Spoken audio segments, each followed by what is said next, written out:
اعوذ باللہ من الشیطان الرجیم بسم اللہ الرحمن الرحیم سامعین و ناظرین کرام السلام علیکم ورحمۃ اللہ وبرکاتہ۔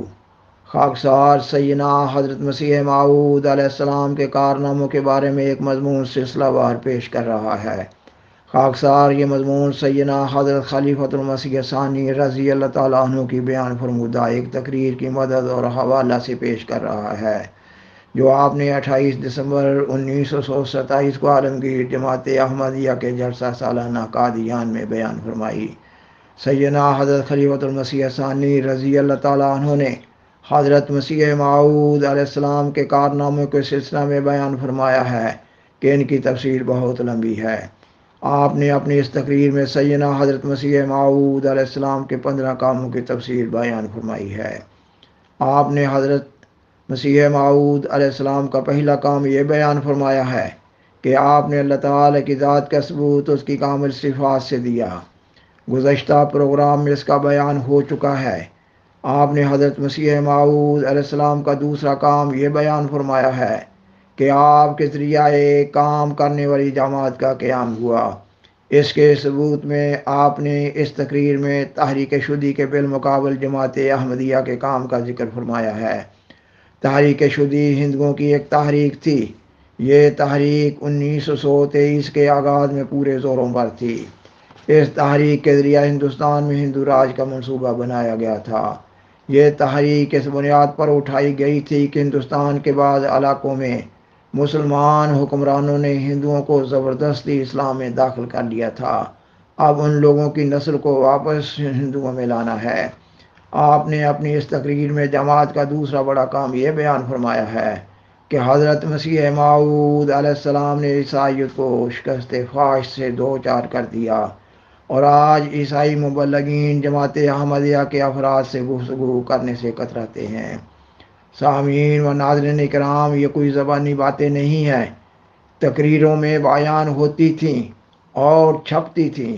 آپ سلسلہ تقریر جاری رکھتے ہوئے فرماتے ہیں، ہماری جماعت کی کمزوری مالی لحاظ سے اور تعداد کے لحاظ سے دیکھو، اور پھر اس کے مقابلہ میں اس کے کاموں کی وسعت کو دیکھو۔ کوئی شخص اس بات سے انکار نہیں کر سکتا کہ جو کام جماعت احمدیہ کر رہی ہے وہ کوئی اور قوم نہیں کر رہی۔ غیر احمدی اخباروں میں چھپتا رہتا ہے کہ کام کرنے والی ایک ہی جماعت ہے، وہ جماعت احمدیہ ہے۔ روس، فرانس، ہالینڈ، آسٹریلیا، امریکہ، انگلینڈ وغیرہ ممالک میں ہماری طرف سے اسلام کی تبلیغ ہوئی، اور اب تو لوگ ہم سے مطالبہ کر رہے ہیں کہ ہمارے ملک میں آ کر تبلیغ کرو۔ چنانچہ ایران سے مطالبہ آیا ہے کہ بہائیوں کے مقابلہ کے لیے احمدیوں کو آنا چاہیے۔ بعض لوگ آریوں کا کام مقابلہ میں پیش کرتے ہیں، مگر ان لوگوں کے مالوں اور ہمارے مالوں کو دیکھو، پھر ان کے کاموں کی وسعت اور ہمارے کاموں کی وسعت کو دیکھو۔ ہندوؤں میں سے بعض ایسے مالدار ہیں کہ وہ اکیلے اتنا روپیہ دے سکتے ہیں جتنا ہماری ساری جماعت مل کر سارے سال میں نہیں دے سکتی، اور ایک دو نہیں بلکہ خاصی تعداد میں ایسے لوگ ان میں موجود ہیں، مگر باوجود اس کے ساری ہندو قوم نے مل کر علاقہ ملکانہ میں حملہ کیا۔ مگر جب ہمارے مبلغ پہنچے تو سب بھاگ گئے۔ اس وقت دہلی میں ہندو مسلمانوں کی ایک کانفرنس ہوئی جس میں یہ سوال پیش ہوا کہ آؤ صلح کر لیں۔ اس کانفرنس کو منعقد کرنے والے حکیم اجمل خان صاحب، ڈاکٹر انصاری، مولوی محمد علی صاحب اور مولوی ابوالکلام آزاد تھے، اور ہندوؤں کی طرف سے شردھانند صاحب وغیرہ۔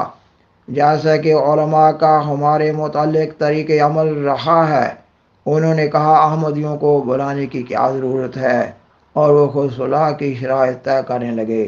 لیکن شردھانند جی نے کہا کہ احمدی بھی اس علاقہ میں کام کر رہے ہیں، ان کو بلانا چاہیے۔ اس پر میرے نام حکیم اجمل خان صاحب، ڈاکٹر انصاری اور مولوی ابوالکلام صاحب کا تار آیا کہ اپنے قائم مقام بھیجیے۔ میں نے یہاں کے آدمیوں کو بھیجا اور انہیں بتا دیا کہ ملکانوں کے متعلق سوال اٹھے گا اور کہا جائے گا کہ کہ ہندو مسلمان اپنی اپنی جگہ بیٹھ جائیں، مگر ہندوؤں نے 20,000 ملکانوں کو مرتد کر لیا ہے۔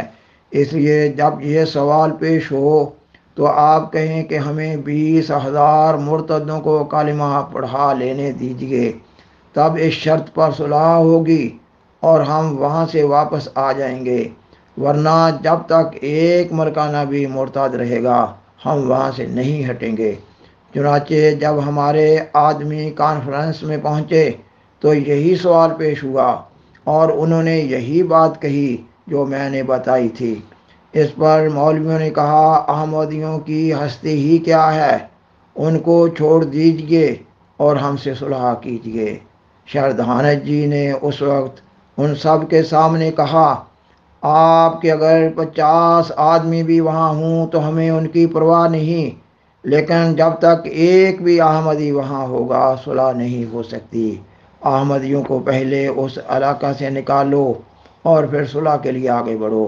غرض جماعت احمدیہ کے کام کی اہمیت کا ان لوگوں کو بھی اقرار ہے جو جماعت میں داخل نہیں ہیں، بلکہ جو اسلام کے دشمن ہیں وہ بھی اقرار کرتے ہیں۔ ابھی کلکتہ میں ڈاکٹر زوائمر کے لیکچر ہوئے۔ یہ ڈاکٹر صاحب عیسائیوں میں سے سب سے زیادہ اسلام کے متعلق واقفیت رکھنے کے مدعی ہیں۔ مصر میں ایک رسالہ مسلم ورلڈ نکالتے ہیں۔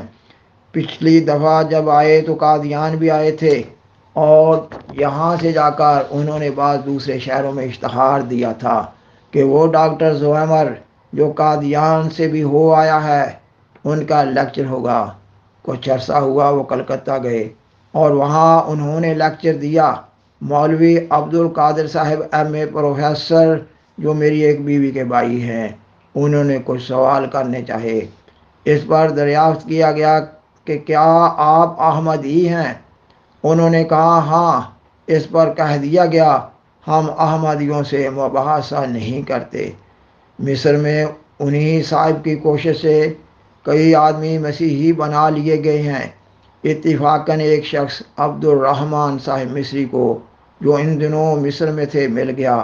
انہوں نے اسے احمدی نقطہ نگاہ سے دلائل سمجھائے۔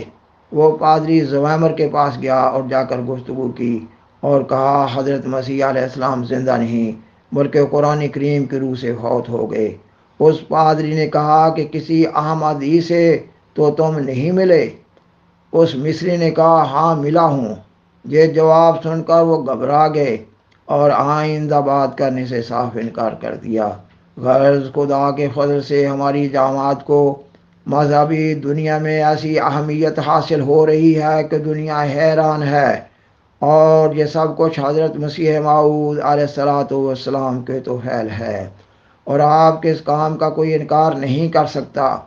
یہ باتیں جو میں نے بیان کی ہیں یہ بھی چونکہ ایمانیات سے تعلق رکھتی ہیں، اس لیے میں اور نیچے اترتا ہوں اور حضرت مسیح موعود علیہ السلام کے علمی کام بیان کرتا ہوں۔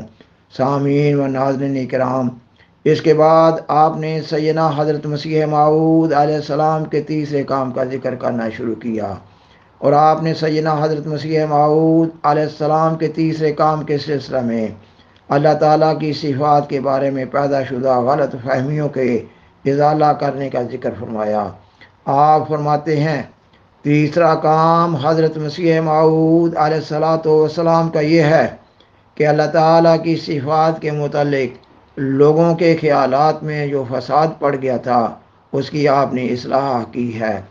مذہب میں سب سے بڑی ہستی خدا تعالیٰ کی ہستی ہے، مگر اس کی ذات کے متعلق مسلمانوں میں اور دوسرے مذہبوں میں اتنا اندھیر مچا ہوا تھا اور ایسی خلاف عقل باتیں بیان کی جاتی تھیں کہ ان کی موجودگی میں اللہ تعالیٰ کی طرف کسی کو توجہ ہی نہیں ہو سکتی تھی۔ اس خرابی کو حضرت مسیح موعود علیہ السلام نے دور کیا۔ خاکسار بیان کرتا ہے کہ سیدنا حضرت مسیح موعود علیہ السلام کے اس کام کے بارے میں آئندہ پروگرام میں بیان کیا جا رہا ہوگا۔ بالآخر درخواست ہے کہ برائے مہربانی اس پروگرام کو دوسروں سے شیئر کریں اور حضرائے کرم اس چینل کو سبسکرائب کریں۔ جزاکم اللہ تعالی احسن الجزا۔ وآخر دعوانا ان الحمد للہ رب العالمین۔ والسلام علیکم ورحمۃ اللہ وبرکاتہ۔